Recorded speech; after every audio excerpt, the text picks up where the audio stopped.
제가 몇 년 전에 한국에서 코비드 때 사람들을 위로한다고 이제 이 환희의 찬송 송가를 이제 그 악단이 나와서 그걸 연주하는 걸 본 적이 있는데 그 23분 중에 처음 5분을 다 잘라 먹고 뒤에 18분만 연주하더라고요. 근데 그 이유가 뭐냐면 처음에 5분 동안은 혼돈과 불협화음의 연속이에요. 그러니까 이제 사람들이 그걸 들으면 막 지루해할까봐 이제 한국 사람 성격에 그거를 딱 잘라버리고 이제 뒤에 웅장해지는 사람들이 좋아하는 부분만 딱 그걸 연주를 하고 하는데 좀 보면서 씁쓸했습니다. 왜냐면 그거는 베토벤이 이거를 통해서 우리에게 표현하고자 했던 진정한 그 환희, 막 하나님의 어떤 뭔가를 깨달았을 때, 하나님의 사랑을 깨달았을 때 주는 그 환희를 온전하게 표현하는 그 방법이 아니거든요. 그래서 전체적으로 그 음악을 처음부터 다 봐야 처음에 완전 혼돈에서 이 음악이 시작돼요. 들으면 혼돈과 불협화하면서 시작되는데 그게 나중에 풀려져서 환희의 순간으로 바뀌는데 그게 지식적인 면으로 바뀌는 게 아니에요. 그 음악을 통해서 베토벤이 너네 혼돈과 너네 고통의 답은 이거야 하면서 지식적으로 그거를 표현하는 게 절대 아니에요. 어떻게 그 고통과 혼돈이 환희로 변하냐면 새로운 차원, 우리가 살고 있는 그냥 이런 어떤 평면적인 차원이 아니라 음악이라는 또 다른 디멘션에서만 그 풀어짐이 이해가 되는 그런 디멘션인 거예요. 그래서 이 음악을 전체적으로 다 들어야만 비로소 알 수 있는 거거든요. 제가 무슨 말을 하고 싶은 거냐면 욥기서도 그냥 우리가 아는 지식적인 평면적인 디멘션으로만 욥기서를 읽으면 답답하고 혼돈과 그야말로 케이오스 그냥 막 불협화음에 그냥 결정체예요. 이해가 안 되는 거야. 그런데 욥기서는 사실 약간 다른 디멘션으로 올라가서 그 디멘션에서 뭔가를 경험해야 되는 좀 그런 부분이 있어요. 그래서 사실 과학자들도 이제는 우리가 알고 있는 피직스로만으로는 세상에 이게 설명이 안 되는 부분들이 있다. 피직스만으로는 이게 설명이 안 된다. 그래서 요즘 뜨는 피직스가 뭐죠? 혹시 알아요? 퀀텀 피직스라고 들어봤어요? 지금 우리가 아는 이 디멘션으로만은 설명이 안 되기 때문에 또 다른 디멘션에서 이거를 설명해야 된다. 그런 것들이 있는 거죠. 그 하나님하고 관계도 똑같은 거예요. 그냥 우리가 알고 있는 지식적인 부분으로는 도저히 설명이 안 되는 그런 부분들이 있어요. 어떤 부분은 반드시 또 다른 디멘션에서 뭐가 이루어져야 되느냐? 경험이 이루어져야만 그 경험을 통해서 하나님을 정말 이렇게 알아가는 그런 부분이 있는 거예요. 얼마 전에 우리 그 벌트 목사님한테 저한테 자랑을 막 하더라고. 자기 아들 자랑을 막 해요. 근데 진짜 내가 봐도 아들들을 진짜 너무 잘 키웠어. 근데 솔직히 내가 볼 때 벌트 목사님이 잘해서 애들이 이렇게 잘 된 건 아니거든. 이거는 우리가 아는 지적인 부분, 교육 부분으로 설명 안 돼. 왜냐면 내가 볼 때 그렇게 좋은 아빠가 아니야. 아니 그냥 진짜 터놓고 얘기하면 그 세상의 기준과 잣대로 보면은 완전 이거 낙점이거든 이 아빠가. 근데 나는 솔직히 벌트 목사님보다 정말 그 세상의 기준대로는 너무 좋은 아빠들 너무 많이 알아요. 근데 자식은 그게 마음대로 안 돼. 근데 얘네들은 진짜 어떻게 애들이 이렇게 뭐랄까 스윗하고 참 애들이 하나님 사랑하고 막 이거는 설명이 안 되는 거야. 이 디멘션에서는. 예. 다른 디멘션으로만 설명이 되는 부분들이에요. 예. 근데 이제 막 벌트 목사가 마치 자기가 잘 키웠다는 듯이 막 자랑을 하는 거야. 그래서 야 네가 한 거 아니잖아. 그랬더니 그렇대. 자기가 한 거 아니고 자기도 인정. 예, 근데 뭐를 자랑하냐? 자기 둘째가 처음으로 술 먹고 술 취한 날 그날을 막 자랑하는 거야. 고등학교 때 친구 집에 가서 술에 취해가지고 처음으로 술을 마시고 거기 그 집에 가서 뭐 보드카를 마셨다나 뭐 하여튼 뭐를 마셨대. 예. 그러고서는 집에 와가지고 술주정을 하는데 그 내용이 뭐였냐? 하나님이 왜 나를 사랑하시는 거야? 우리 엄마 아빠가 왜 나를 이렇게 사랑해? I don't understand 막 이러면서 왜 하나님이 날 사랑하는 거야? 막 이러면서 막 술주정을 했다. 그게 나도 너무 감동적이더라고요. 저도 처음에 술 취했을 때 기억이 나는데 그때 막 그냥 뭐 담배도 처음 펴본다고 담배는 팍팍 피면서 내 인생은 왜 이래 뭐 우리 늘 하는 그 컴플레인 있었어요. 그때 우리 교회 다니는 사람들끼리 왜 하나님은 이쁜 여자들은 다 신앙을 안 주시고 못생긴 여자들한테만 신앙을 주셨냐 그러면서 야 우리가 결혼을 하려면 외모는 포기하고 신앙만 봐야 되냐 막 이러면서 그 얘기 우리 벌토 목사님도 많이 했어요. 우리가 밤에 모여가지고. 근데 우리 진실이는 거기서 What understand? 하나님은 날 사랑하세요. 그게 바로 또 다른 디멘션에서 진실이가 뭐예요? 이 세상에서는 이해가 안 되는 뭔가를 얘도 체험한 거예요. 근데 그런 게 반드시 있어야 돼요. 그리고 그 부분을 우리가 무시하면 안 돼요. 세상의 이 어떤 틀과 세상의 기준과 세상에서 말하는 걸로는 설명할 수 없는 어떤 그걸 초월한 방법으로 하나님이 역사하시는데 그 부분을 우리가 자꾸 디나이하고 그걸 막으려고 하면 안 된다고. 그 체험들이 모아져서 거기서 자꾸 깨달음이 오면서 그것들이 연결됐을 때 비로소 이 미쳐버린 세상에서 우리가 이 세상을 초월해서 살아나갈 수가 있는 거예요. 그래서 욥기도 전체적인 맥락을 보면서 이 욥기서를 통해서 지금 우리가 알고 있는 평면적인 곳에서 하나님이 뭔가를 얘기해 주시려고 하는 게 아니라 좀 더 한참 높은 단계에서 뭔가 우리에게 가르침을 주시고 있다. 이거를 봐야 된다는 거죠. 그래서 욥기서를 그냥 우리가 아는 그냥 우리가 일반적으로 보편적인 생각대로 욥기서를 바라보면 그 디멘션에서 바라보면 욥기서는 어떤 책이냐? 변비 같은 책이에요. 변비 같은. 뭔가 답이 있을 것 같아서 막 보는데 안 나와. 나올 것 같으면서 안 나와. 그래서 답답해. 그래서 뭔가 이제 브레이크드루가 있을 것 같다 하는데 그냥 끝나버리는. 그래서 나오려고 하다가 결국 안 나오는 그냥 답답한 책이 돼버릴 수 있다는 거죠. 그래서 이 욥기서를 전체적으로 보면 욥기서도 이 베토벤의 9번 사악장 환희의 송가처럼 혼돈과 불협화음으로 시작돼요.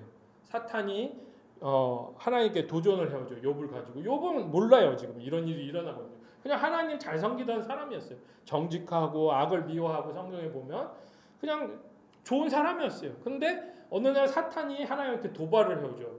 그 도발이 뭐예요? 아니 욥이 왜 당신을 잘 섬기겠느냐. 그거는 당신이 이 시스템 안에서 욥한테 복을 주니까 욥이 그 시스템 안에서 착실하게 당신을 잘 섬기고 있는 거 아니냐. 그러니까 하나님이 그래? 그러면 내가 욥을 지켜주던 이 보호막을 한번 걷어가 볼 테니까 네가 한번 해봐 하면서 공격을 해보라고 이렇게 하시죠. 사실 욥 입장에서는 이건 말도 안 되고 너무나 억울한 일이죠. 그러면서 욥한테 온갖 불행이 막 말도 안 되죠. 이유가 없는 재난들이 막 닥쳐오는 거예요. 재난도 너무 이런 재난은 세상에 없어. 10명의 자식이 있었는데 그 10명이 다 죽어버리죠. 자기가 가지고 있던 재산들이 다 뭐 도적들이 오거나 막 큰 재난이 일어나서 다 날아가 버리죠. 나중에 자기 아내마저 뭐라 그래 욥한테 야 하나님을 저주하고 그냥 자살해 버려. 그리고 아내가 떠나가 버리죠. 욥은 막 온몸에 갑자기 피부병이 돋아가지고 그 가려움을 참지 못해서 항아리를 깨갖고 그 깨진 조각으로 막 자기를 긁고 있잖아요. 그런데 우리는 이러한 재난, 이런 비극을 피할 수 있는 답이 있냐 하고 열심히 욥기서를 막 보는 거야. 근데 욥기서에 딱히 그런 재난을 피하는 법 이렇게 가르쳐주지 않는다는 거예요. 욥기서는. 그러니까 막 우리는 답답하고 초조함을 느끼게 되는 거예요. 그러면 욥기서를 어떻게 읽어야 되냐? 욥기서를 어느 디멘션에서 읽어야 되냐? 욥기서를 우리가 아는 지식의 이 디멘션에서 고통에 대해서 답을 주고 있다는 관점으로 욥기서를 읽으면 절대 이해가 안 되고 답을 찾을 수가 없어요. 제가 어렸을 때 그 과천에서 살았는데 과천에 있는 그 미술관에 그 학교에서 실습을 간 적이 있어요. 갔는데 엄청 큰 그림이 벽에 걸려 있는데 그거를 보는데 도저히 이해를 못 하겠는 거야. 무슨 추상화 같은데 도대체 이게 뭐야? 이 그림은 이렇게 큰데 이 그림이 뭐지? 그러고서는 야 내가 그려도 이거보다 잘 그리겠다 이렇게 생각을 했어요. 어린 마음에. 그리고 그 미술관 2층으로 올라가서 그 벽에 그림이 걸려있던 그 벽을 이렇게 딱 봤는데 2층에서 그때 제가 정말 너무나 놀랐어요. 저한테 어떻게 보면 환희의 베토벤이 말하던 깨달음의 순간, 환희의 순간이 온 거야. 뭐냐면 그 그림을 2층에서 그 전체 그림을 보니까 추상화가 같이 보이던 그 그림이 뭐였냐면 폭포였어요. 폭포. 엄청난 폭포가 정말 막 콸콸콸 넘치는 그걸 표현해내는 폭포인데 그걸 내가 1층에서 부분적인 면만 보니까 이해하지 못했던 거예요. 근데 2층에 가서 봤을 때 비로소 작가가 의도했던 그 역동적인 폭포를 볼 수 있었던 거죠. 그러니까 욥기서도 사실은 몇 발자국 우리가 좀 떠나가지고 그냥 단순히 내가 겪는 어려움, 혹시 내가 당할 수 있는 비극을 어떻게 내가 프리벤트하거나 여기서 피해볼 수 있는 그런 답을 찾으려고 하지 말고 이 책에서 전체적으로 말하고 있는 게 뭘까 한번 보면은 좀 놀라운 거를 보게 됩니다. 뭐냐면 욥기서는 세계를 바라보는 두 관점 또는 두 세계관이 토론하고 있는 장이라는 거예요. 욥기서를 통해서 두 가지의 월드뷰가 막 서로 토론하고 있다는 거예요.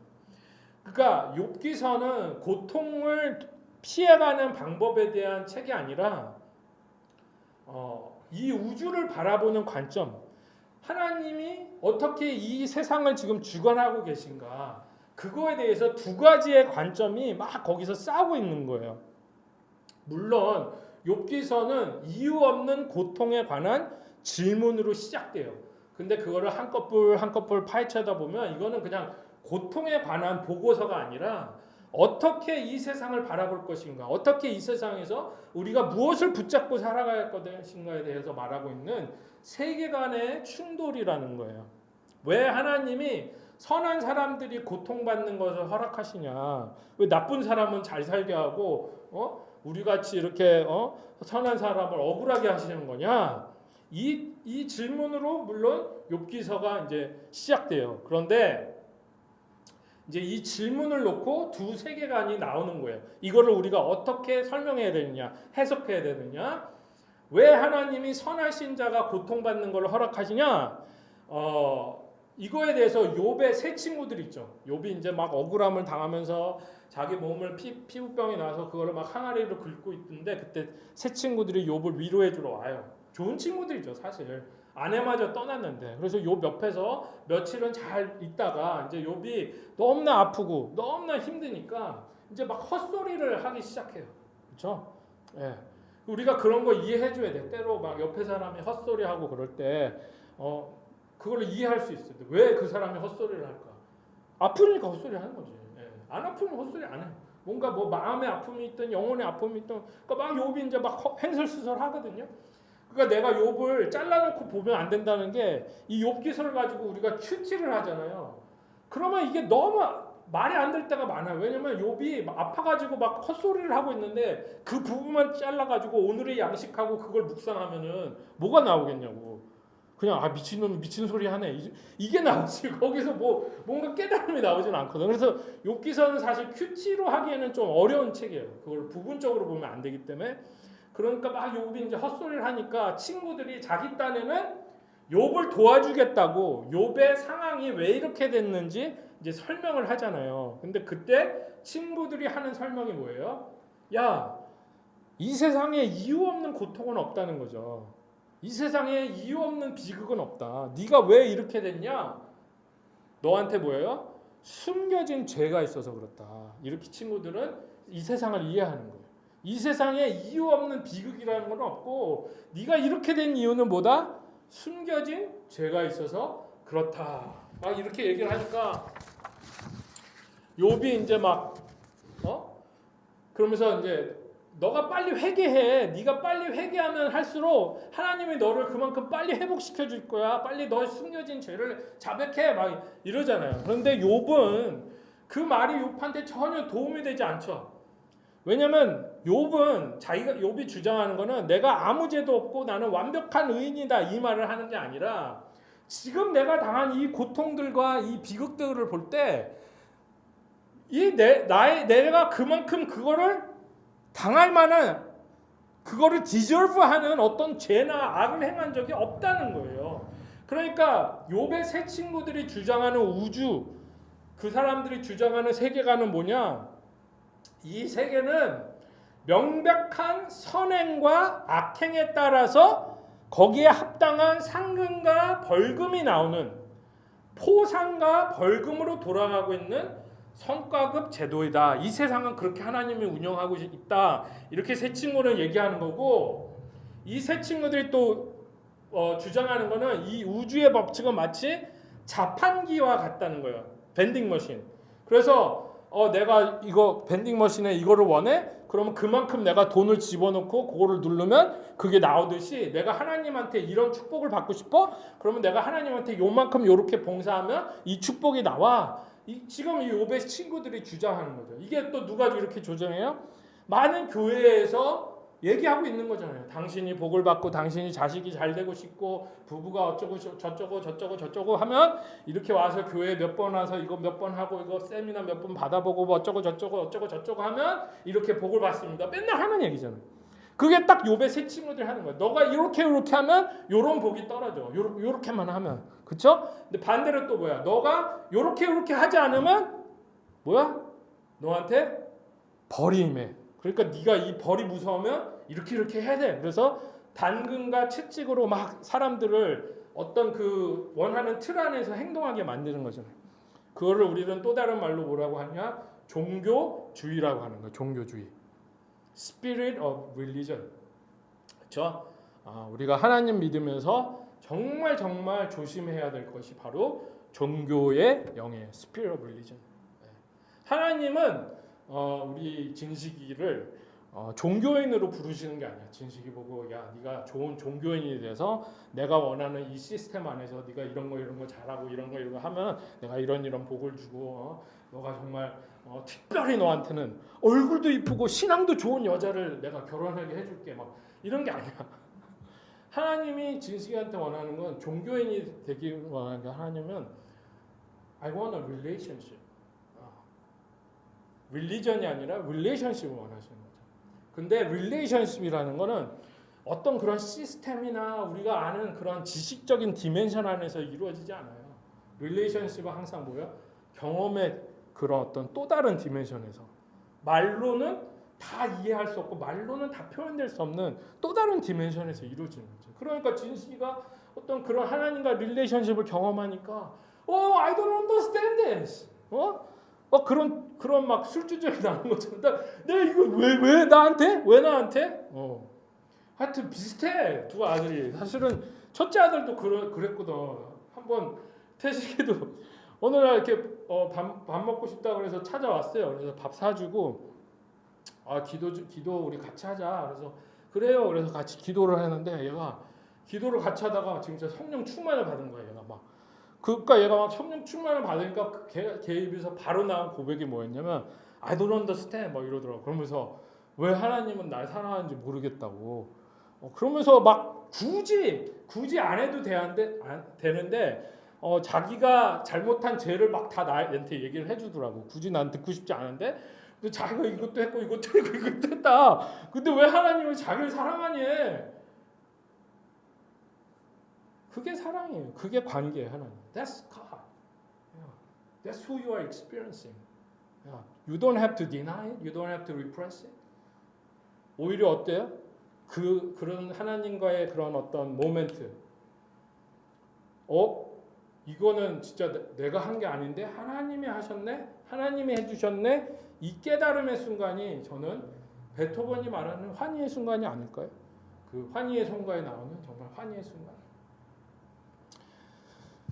그래서 욥의 세 친구가 계속 말하는 거는 이 세상은 인과응보로 지금 움직이고 있다. 인과응보로 어떤 이 시스템 안에서 네가 잘하면 복을 받고 네가 못하면 형벌을 받고 그렇죠? 근데 욥이 말하고 있는 거는 또 다른 세계관을 말하고 있어요. 근데 그 또 다른 세계관에 대해서 욥 자신도 아직 정확하게 뭔지 몰라요. 근데 욥이 아는 거는 그거예요. 니네가 말하는 그 세계관이 잘못됐다. 그거는 알고 있어요. 이 세상을 하나님이 이 세상을 어떻게 주관하시는가를 볼 때 그 단순한 포상제도 인과응보, 너가 잘하면 복을 받고 너가 못하면 형벌을 받고 네가 지금 고통받는 이유는 너가 숨겨진 죄가 있기 때문이야. 이렇게 설명하는 이 세계관으로는 설명이 안 된다. 그걸 욥이 말하고 있는 거야. 그거 뭔가 망가져 있어. 그 시스템이. 그 시스템으로는 이 세상을 다 담아낼 수 있는 그릇이 아니라는 거예요. 부분적으로는 설명이 돼요. 부분적으로 내가 공부 열심히 했으니까 학교에서 A를 받았고 내가 이렇게 열심히 해서 회사에서 진급도 했어요. 부분적으로는 설명이 돼요. 근데 전체적으로 인생을 놓고 보면 그 포상제도로는 설명 안 되는 부분들이 너무나 많이 있어요. 근데 욥은 그걸 말하는 거예요. 내가 지금 받는 고통은 그걸로는 설명이 안 된다. 지금 내가 볼 때는 이 세상이 그냥 그런 시스템으로 돌아가고 있는 게 아니야. 그걸 막 말하고 있는 거야. 그 시스템이 망가졌어. 한마디로 욥이 뭐라고 말하고 있냐. 이 세상이 미쳐버렸어. 미친 세상이야. 이거 망가진 세상이야. 뭔가 잘못된 세상이야. 자꾸 그 얘기를 하고 있는 거야. 그런데 새 친구는 아니야. 이 세상은 완벽해. 온전해. 이 세상의 시스템을 건들지 마. 이건 온전한 시스템이야. 막 그 얘기를 하고 있는 거죠. 그래서 막 그 두 세계관이 막 충돌을 해요. 그런데 놀랍게도 이 욥의 새 친구가 말하는 이 시스템을 주장하는 게 또 누구냐? 욥기에서 사탄입니다. 사탄. 그래서 욥기 1장 8절부터 11절을 보면 사탄이 이 시스템에 대해서 이렇게 얘기하죠. 여호와께서 사탄에게 이르시되 내가 내 종 욥을 주의하여 보았느냐? 그와 같이 온전하고 정직하여 하나님을 경외하며 악에서 떠난 자는 세상에 없느니라. 사탄이 여호와께 대답하여 이르되 어찌 욥이 뭐라 그래요? 까닭 없이 하나님을 경외하리까? 다 이유가 있으니까 하나님을 경외하는 겁니다. 주께서 그와 그의 집과 그의 모든 소유물을 울타리로 두심 때문이 아니니까 주께서 그의 손으로 하는 바를 복되게 하사 그의 소유물이 땅에 넘치게 하셨습니다. 이제 주의 손을 펴서 그의 모든 소유물을 치소서 그리하시면 틀림없이 주를 향하여 욕하지 않겠나이까.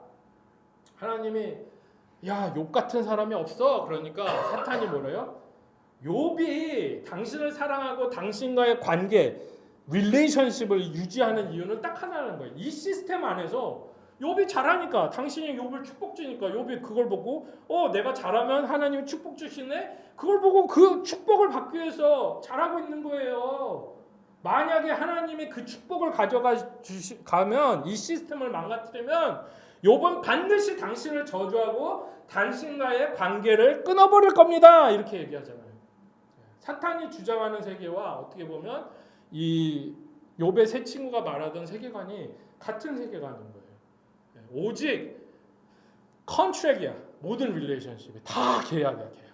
다 서로 원하는 게 있어서 그 원하는 걸 받기 위해서 하는 거지.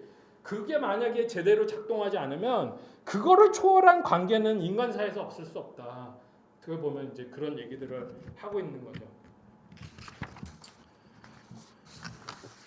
그래서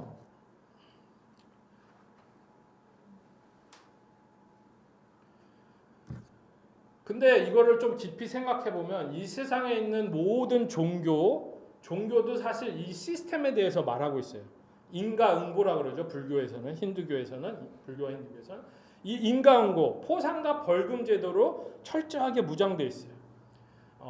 그래서 이슬람교 또한 들여다보면 똑같아요. 너가 하나님을 위해서 이렇게 하면 하나님이 이렇게 해주고 너가 하나님을 위해서 이렇게 하지 않으면 이런 벌이 따른다. 이거를 가지고 사람들을 막 두렵게 만들고 또 그런 어떤 모티베이션을 줘서 너가 이렇게 하면은 상을 받아 해서 막 사람들을 계속 돌리는 거죠. 그래서 인도나 불교에서는 뭐라 그래요? 만약에 나한테 어떤 고통, 설명할 수 없는 비극이 닥쳤어. 그러면은 뭐라 그러죠? 힌두교나 불교에서는 너한테 지금 이 어려움이 있는 거는 전생에 네가 잘못해서 그래. 그렇게 꼭 얘기를 하잖아요. 너가 지금 남편이 너를 구박하는 이유는 뭐죠? 네가 전생에는 네 남편이 네 아내였고 네가 남편이었는데 네가 네 아내를 구박해서 어떻게 됐다? 그래서 이 생에서는 그렇게 됐다. 상상이 되죠? 전생에서는 윤 목사님이 아내였고 우리 사모님이 남편이었어. 그래갖고 전생에서 사모님이 윤 목사님을 너무 속썩인 거야 남편으로서. 예. 그래가지고 지금 이 생에서 이렇게 고난을 받았다 이렇게 설명을 하잖아요. 다 이유가 있어. 예, 다 이유가 있어. 그래가지고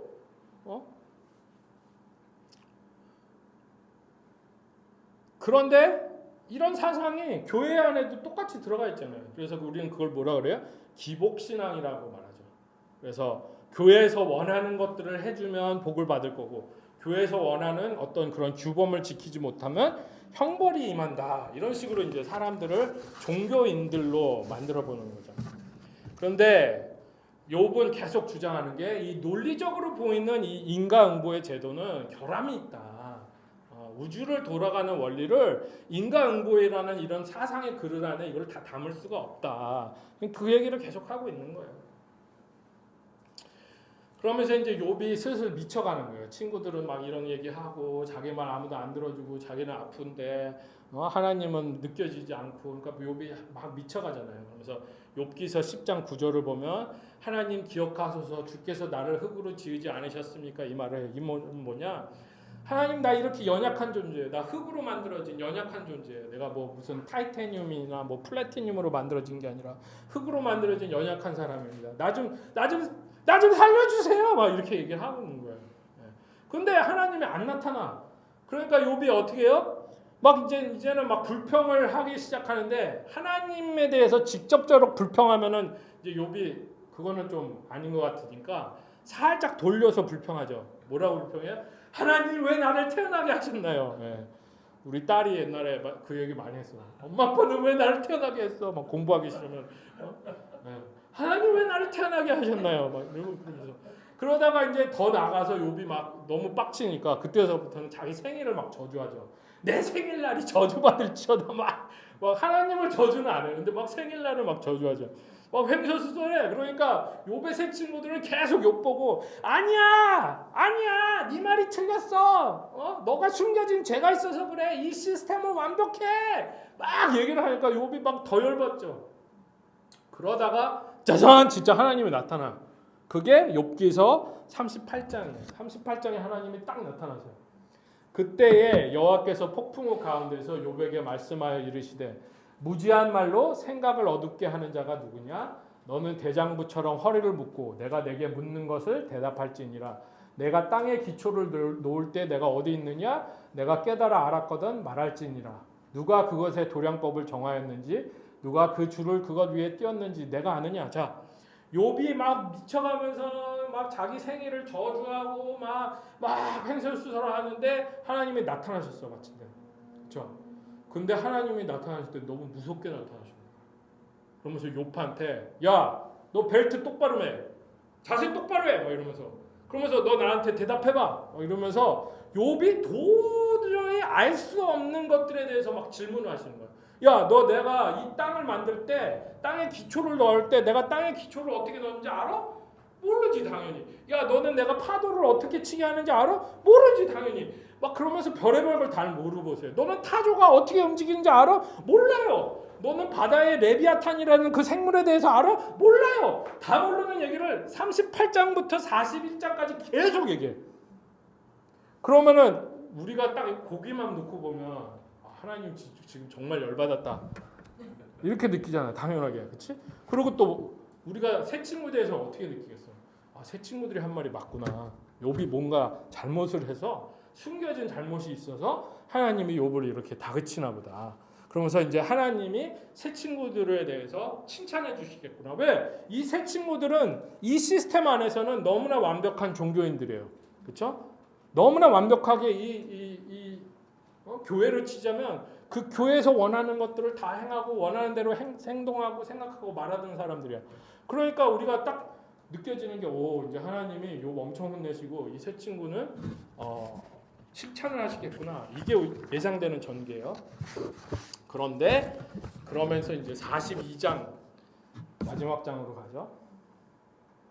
근데 여기서도 1장부터 6절까지는 그냥 예상대로 흘러가요. 욥이 여호와께 대답하여 이르되 이제 욥이 마침내 하나님이 38장부터 41장까지 막 물어보시니까 욥이 이제 대답해요. 주께서는 못하실 일이 없사오며 무슨 계획이든 못 이루실 것이 없는 줄 아오니 무지한 말로 이치를 가리는 자가 누구이니까 나는 깨닫지도 못한 일을 말하였고 스스로 알 수도 없고 헤아리기도 어려운 일을 말하였나이다. 내가 말하겠사오니 주는 들으시고 내가 주께 먹겠사오니 주여 내게 알게 하옵소서. 내가 주께 대하여 귀로 듣기만 하였사오나 이제는 눈으로 주를 배웁나이다. 그러므로 내가 스스로 거두어드리고 티끌과 제 가운데서 회개하나이다. 자, 욥이 대답하되 하나님 잘못했어요. 그러는 거예요. 제가 헛소리했어요. 내가 잘 알지도 못하면서 짓거렸어요. 잘못했습니다. 이렇게 말해요. 그러니까 우리의 예상대로 지금 다 흘러가고 있어요. 그런데 약간 4절, 5절, 6절부터 약간 뭔가가 이상해. 이렇게 하나님 죄송하고 제가 알지도 못하고 짓거린 것에 대해서 회개합니다. 이렇게 말했다가 갑자기 뭐라고 말하냐? 나는 늘 하나님을 음성으로만 들었는데 이제 이렇게 하나님을 직접 보게 되니까 너무나 좋습니다. 이런 표현을 해요. I'm so happy. Finally I see you. I only heard you, but now I see you. 막 이러는 거야. 하나님을 직접 대면하니까 너무 벅찹니다. 너무 벅차대. 너무 기대가 된대. 그러면서 뭐라고 그래? 하나님 이제 가르쳐 주십시오. 내가 가지고 있었던 이 질문에 대한 대답을 주십시오. 그러는 거야. 내 친구들과 내가 지금 이 어떤 우주를 어떻게 하나님이 다스리고 계시는지 이 세계관에 대해서 막 서로 얘기하고 있었는데 하나님 이제 가르쳐 주세요. 뭐가 정답인지 가르쳐 주세요. 내가 너무 듣고 싶어요. 이렇게 얘기를 하는 거야. 갑자기 욥이. 그러면서 이제 우리가 상상도 못한 전개가 펼쳐져요. 여호와께서 욥에게 이 말씀을 하신 후에 여호와께서 대만 사람 엘리바스에게 이르시되 내가 너 내 두 친구의 노하노니 이는 너희가 나를 가리켜 말한 것이 내 종 욥의 말 같지 옳지 못함이라. 하나님이 누구한테 화를 내셨냐? 욥한테 화를 내시지 않으셨어요. 우리가 볼 때는 38장부터 하나님이 욥한테 화를 내시는 것 같은데 욥한테 화를 내신 게 아니야. 욥의 영혼 속에 뭔가 어떤 변화를 일으키기 위해서 하나님이 막 그 말들을 해주신 거지. 욥한테 화를 내시는 게 아니야. 누구한테 화를 내시냐? 욥의 세 친구에 대해서 뭐라고 표현을 하시냐? 노하였다 표현하는데 이 히브리어로 노하였다는 표현이 뭐냐면 화가 나서 내 코에서 연기가 난다는 표현이에요. 진식이는 엄마하고 아빠하고 싸우는 거 본 적 있어? 엄마하고 아빠 싸울 때 있어? 싸울 때 엄마 코에서 연기 나올 때 본 적 있어? 나는 가끔 보거든. 우리 와이프랑 싸울 때 코에 우리 와이프는 코보다 이 머리에서 이렇게 김이 나와요. 그때가 되면은 이제 죽었다 내가 아는 거지. 그때가 되면 아 내가 여기서 한 발짝 더 나가면 이제 박살난다 아는 거지. 하나님 지금 코에서 연기가 나는 거야. 열받으셨어. 누구한테? 누구한테? 욥이 아니에요. 욥의 세 친구들한테. 욥한테 야 이 종교적 시스템, 이 포상제도 이거는 완벽한 제도야. 이걸로 세상이 돌아가고 있어. 이걸로 하나님이 우리를 다스리고 있고 이걸로 교회가 돌아가고 있어. 이 얘기를 하고 있는 이 세 친구들한테 하나님이 니네가 지금 잘못해도 완전히 잘못됐다. 너네들한테 화가 나 있다 이러시는 거야. 그러면서 막 코에서 연기가 난다 이 말씀을 하시는 거야.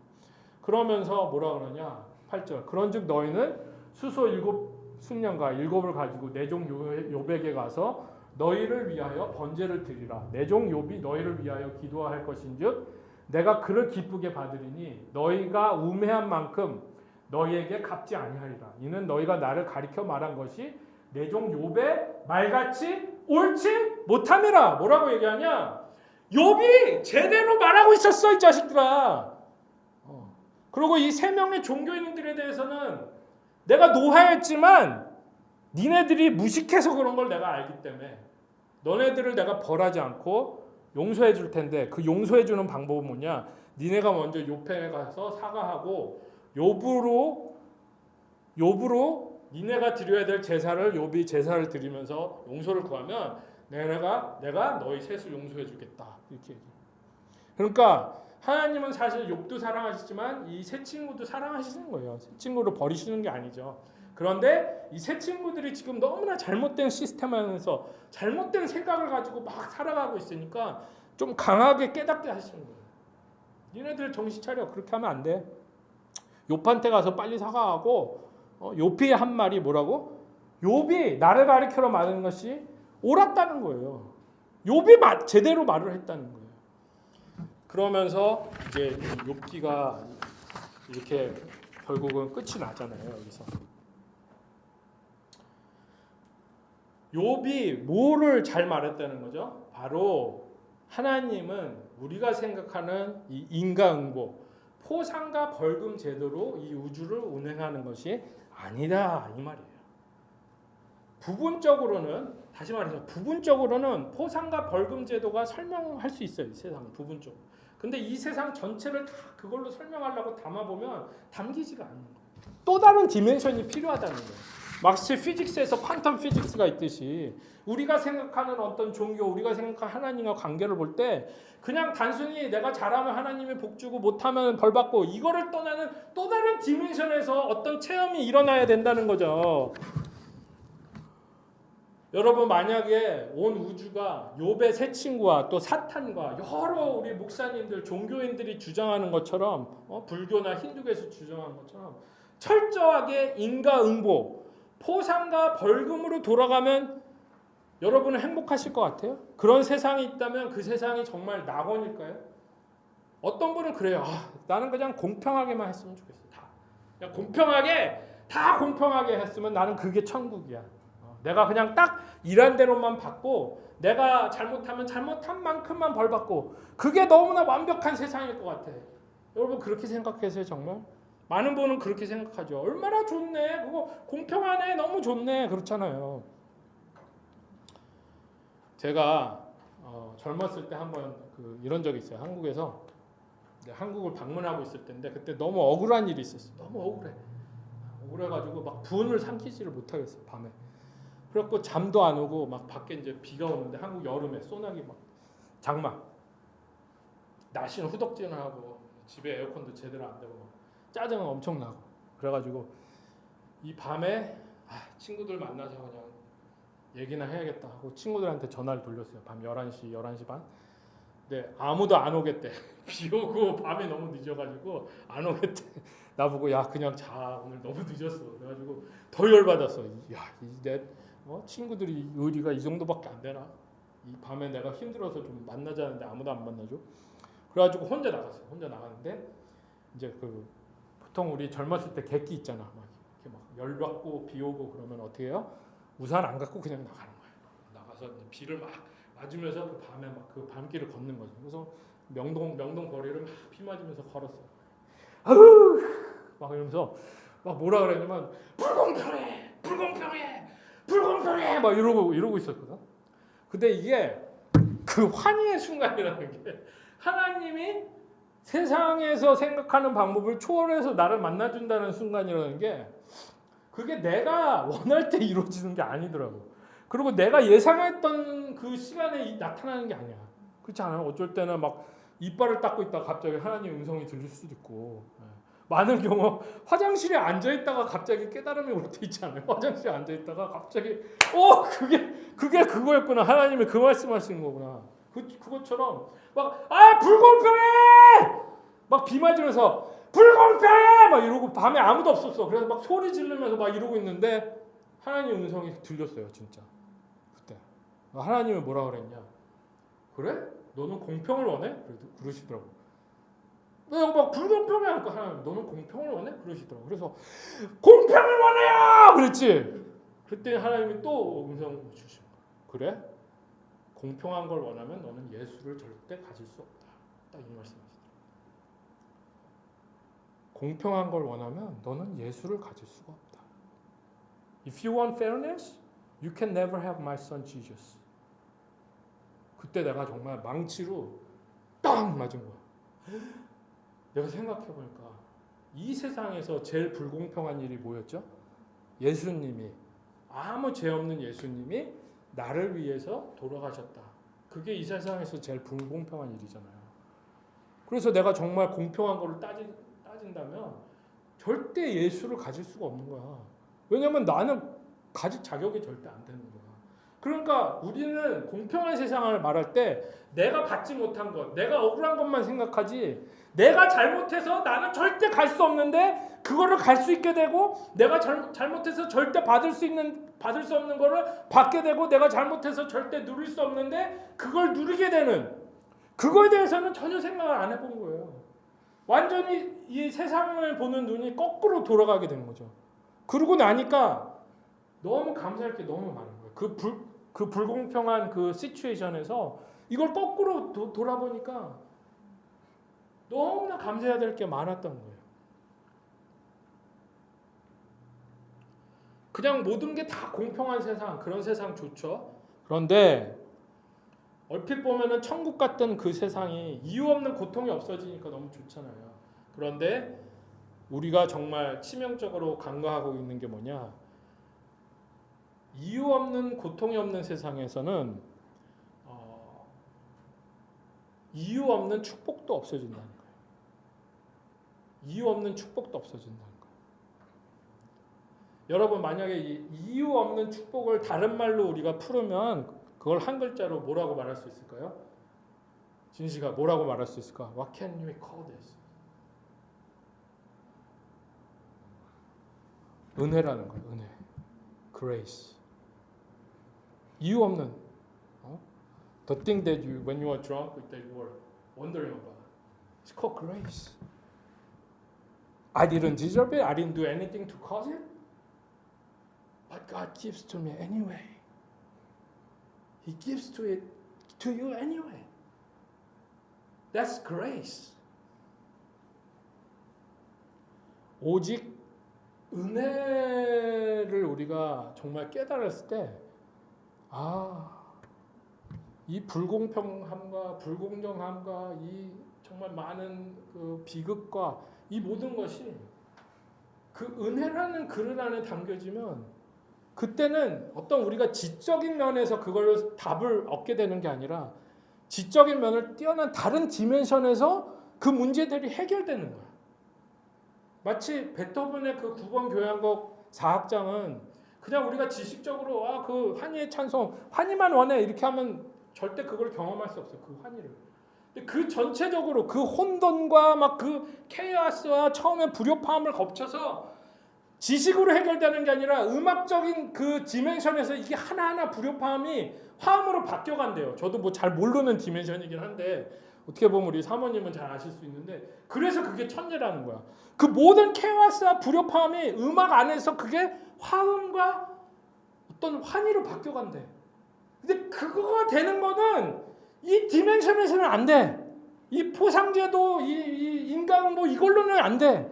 그거를 넘어서 또 다른 디멘션에서는 그게 이루어지는데, 거기가 뭐냐? 은혜라는 거야. 결국 이 세상을 담고 있는 그릇이 뭐다? 은혜라는 거야.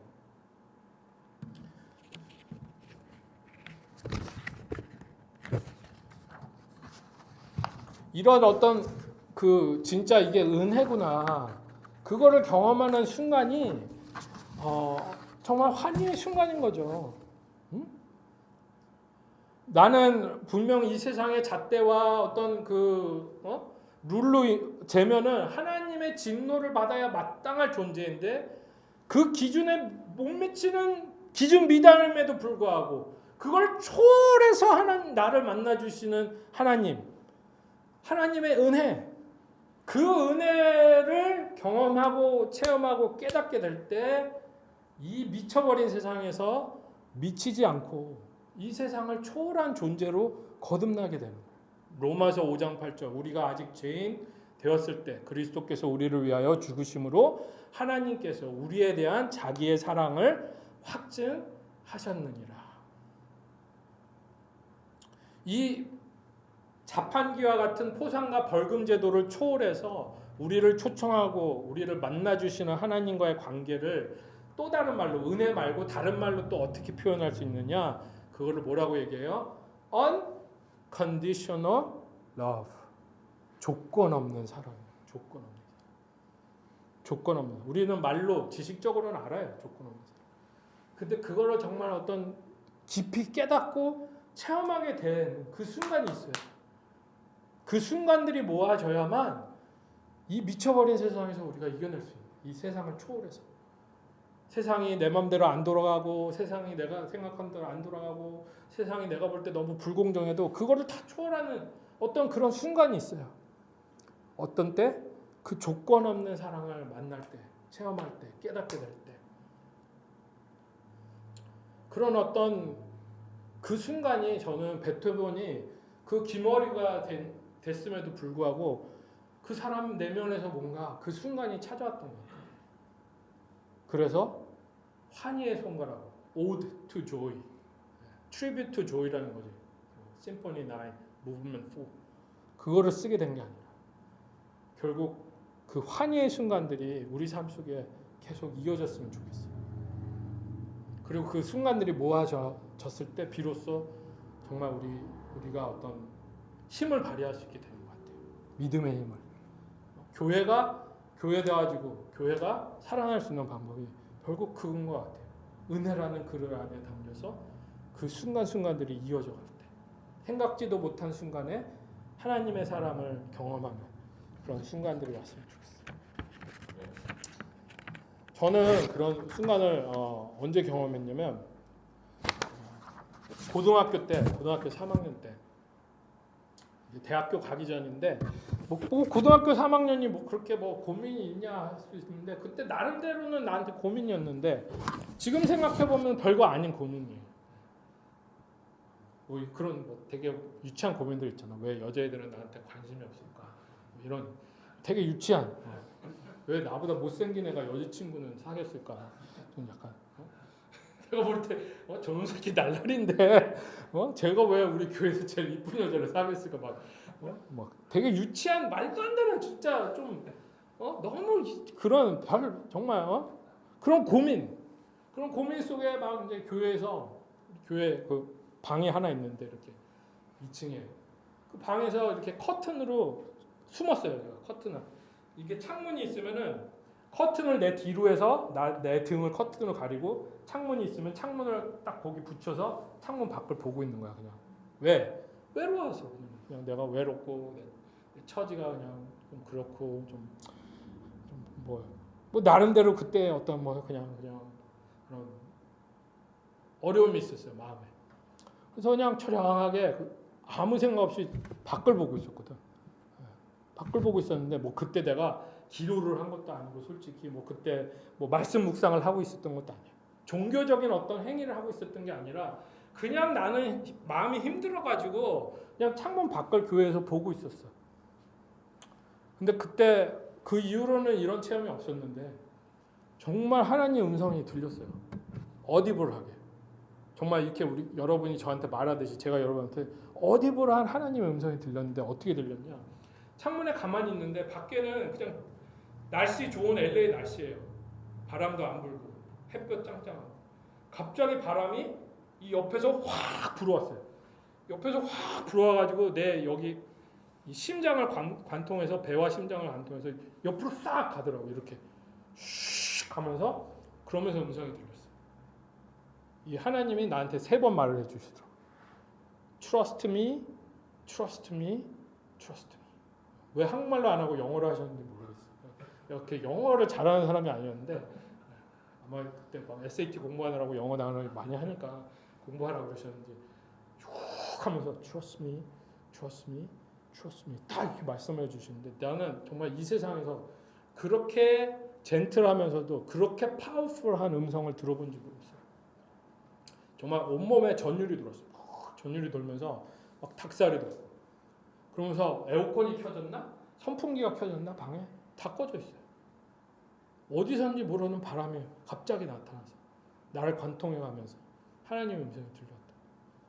제가 그 상황에서 어떤 종교적 행위를 하고 있지 않았지만 그냥 상심한 나를 보면서 성령님이 은혜로 그야말로 어떤 종교 시스템을 떠나서 그냥 사랑해 주시니까 내가 가지고 있던 그 문제는 별 문제도 아니었지만 그래도 나한테는 그 문제가 큰 문제라는 것을 아시니까 그걸 위로해 주고자 하나님이 그런 말을 주셨던 거예요.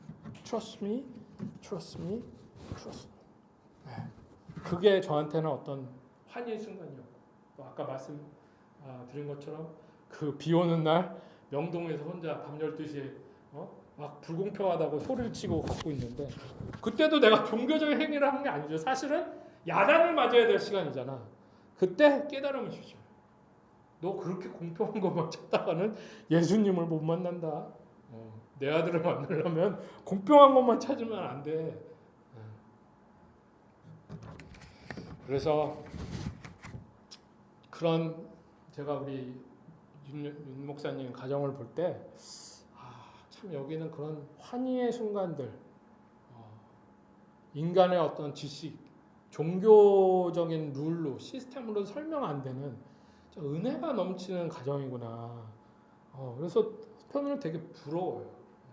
어떻게 보면 세상적으로는 누가 그럴 수 있지. 아니 뭐 여러 가지 형편이 당신이 더 나아 보이는데 부러울 게 뭐가 있는데 저는 진짜 부러워요. 이번에 태식이도 그렇게 기쁜 마음으로 선교지 1년 동안 앞으로 헌신해서 가는. 요새 젊은 애들 중에 그런 애들이 어디 있어? 진식이도 자기 이제 멕시코 봉사하러 간다 그러고.